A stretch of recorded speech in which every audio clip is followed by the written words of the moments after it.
روزنامہ نوائے وقت 4 فروری 1994 میں یہ رپورٹ شائع کی گئی کہ جس کے اندر ایک ہندو طالب علم حقیقت رائے نے نبی کریم محمد رسول اللہ صلی اللہ علیہ وسلم کی گستاخی کی، تو اس وقت دور چکے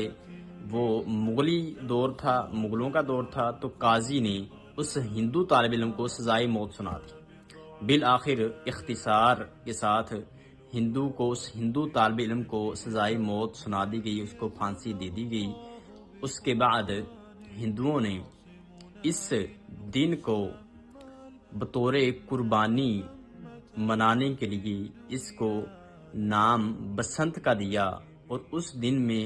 خوشی کے طور پر انہوں نے پتنگ اڑانے شروع کیے۔ آہستہ آہستہ یہ طریقہ لاہور کے علاوہ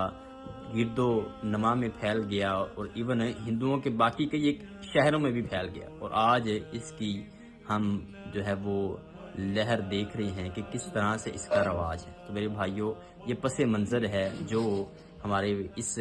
رپورٹ کے اندر شائع کیے گا۔